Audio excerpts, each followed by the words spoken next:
Thanks for joining us. Welcome to ARIRANG News Break. It's Wednesday, July 13th here in Korea, and live from Seoul, I'm Han Daeun. The world's two superpowers, the United States and China, are already clashing over an international tribunal's ruling on the South China Sea dispute. China refuses to accept it, but the U.S. says it's final and legally binding, and all related countries should abide by it. Kwon So-ah starts us off. The ruling on the South China Sea dispute is final and legally binding on both China and the Philippines. This was the U.S. reaction to the tribunal ruling in The Hague Tuesday, which brought victory to the Philippines, which filed the case 3 years ago, as well as other Southeast Asian countries involved in increasingly tense maritime disputes with Beijing. U.S. State Department spokesperson John Kirby said the U.S. hopes and expects that China and the Philippines will comply with their obligations. He called for all parties to refrain from provocative statements or actions, expressing hope that the ruling will be an opportunity to deal with disputes in a peaceful manner from here on.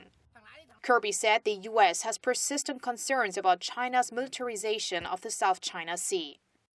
We have seen some signs in recent weeks that some of that activity continues, and we have been, again, very consistent, very clear with our Chinese counterparts about our ongoing concerns in that regard. Those concerns may linger, though, and even grow into bigger diplomatic rows, as China, which did not attend Tuesday's tribunal, immediately repeated its stance that it won't comply with the ruling. The Chinese government released a statement saying China was the first to, quote, discover, name, explore, and exploit the South China Sea islands and their surrounding waters. According to the UN tribunal ruling, China has no historic or economic legal basis for its expansive claim over around 90% of the South China Sea. Kwon So-ah, ARIRANG News. Following Seoul and Washington's decision to deploy U.S. missile defense system THAAD to South Korea, deployment location has quickly become a hot issue. The two allies are set to announce the location next week, and sources within the South Korean military say the THAAD battery is likely to be placed in Seongju County in Gyeongsangbuk-do province. South Korea and U.S. forces have reportedly agreed that the site is suitable for military operations and is sparsely populated. If deployed in Seongju, THAAD's range could cover up to southern Gyeonggi-do province, just south of Seoul. South Korea and the U.S. agreed last Friday to place THAAD in South Korea to counter North Korea's growing nuclear and ballistic missile capabilities. As tensions between South Korea, the U.S. and North Korea escalate, a U.S. expert has warned that Pyongyang could launch provocations, including covert attacks inside South Korea next month.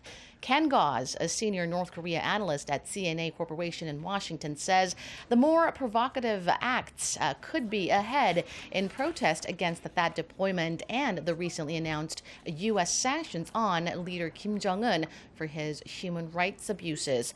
South Korea-U.S. joint military exercises are also upcoming, and the expert says the drills will give Pyongyang justification to act out. On a related note, Victor Cha, chief Korea analyst at the Center for Strategic and International Studies, says North Korea's decision to totally cut communication links with Washington could be dangerous, considering those exercises and the U.S. presidential election in November. Cha said Pyongyang likes to launch provocations and spark crises around the time of U.S. elections.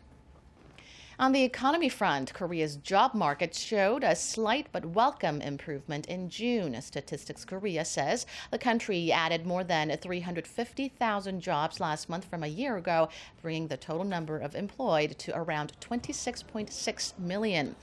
Job growth had been slow for the previous 2 months. The agency attributed the pickup to a base effect from increased employment in the service sectors after being hit hard by the MERS outbreak last year. However, the overall pickup isn't good news for everyone. While the youth employment rate edged up slightly to over 43%, the jobless rate for the age group reached 10.3%, the highest for the month of June since 1999. But the agency cautioned against too much skepticism, saying the figure has to do with seasonal factors. Now to the latest on U.S. presidential election. Bernie Sanders has endorsed his former rival Hillary Clinton for president.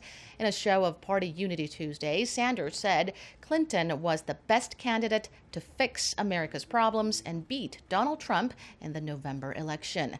Park Jong-hong reports. Bernie Sanders has buried the hatchet with his old foe, Hillary Clinton, and officially declared his endorsement for the presumptive Democratic nominee. Secretary Clinton has won the Democratic nominating process, and I congratulate her for that.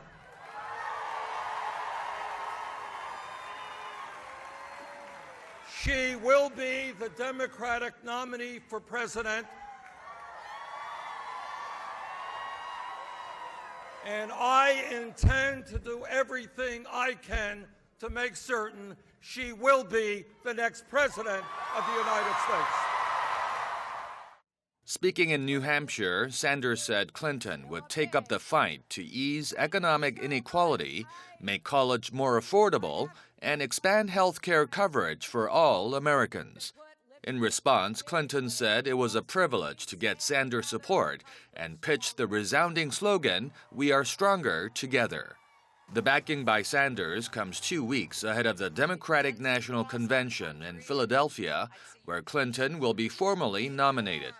Reacting to the endorsement, Donald Trump's campaign said Sanders was now officially part of the rigged system he had criticized during his long primary battle with Clinton. Park Jong-hong, ARIRANG News. And that does it for now. Keep it tuned to ARIRANG for more domestic and global news updates throughout the day. Thank you for watching.